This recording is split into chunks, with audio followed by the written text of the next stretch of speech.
আজ ছিল আমার হাজব্যান্ডের বার্থডে। তো দিনটা শুরু করলাম একটা ছোট মিডনাইট সারপ্রাইজ দিয়ে।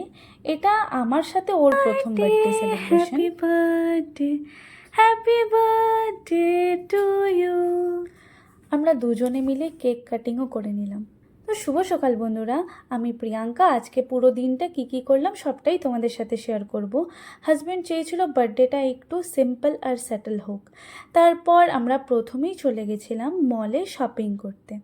দেখো ফুলগুলো দেখে কেমন একটা মন জুড়িয়ে যায় না, মনে হয় পাশেই বসে থাকি ফুলের। জানো তো, ফুলের সাথে আমার একটা আলাদাই সম্পর্ক আছে, সেটা না হয় আমি অন্য কোনো ভিডিওতে বলবো। এবার আমরা মলে ঢুকে আমি তো চলে গেছিলাম আমার জোনে। তারপর বললো, আরে দাঁড়াও দাঁড়াও, আমার বার্থডে, আমাকে তো শপিং করতে দাও। তারপর আমি অ্যাট লাস্ট ওকে শপিং করতে দিয়েছি। আর কেনাকাটা করে আমরা বারবিকিউতে চলে আসছিলাম, কিন্তু ততক্ষণে বারবিকিউ ক্লোজ হয়ে গেছিলো। আমরা তখন ভাবলাম যে কিছু হালকাই খাওয়া যাক। মলের ফুড কোর্টে চলে গেছিলাম কিছু স্ন্যাক্স করার জন্য, আর অনেক রকমের খাবার ছিল।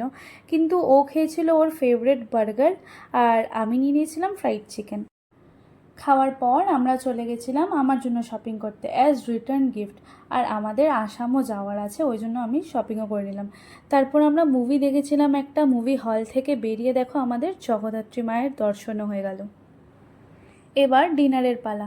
ডিনার করতে আমরা চলে গেছিলাম রং দে বাসন্তী ধাবা। আর এদের কিছু স্পেশালিটি ছিল গলি সোডা, সেটাও খেয়ে নিয়েছিলাম, ভালো খেতে। তারপর আমরা দেখে নাও কী খাচ্ছি। আর আমার ভিডিওটা ভালো লাগলে প্লিজ লাইক কমেন্ট করে দিও। Thank you so much for watching.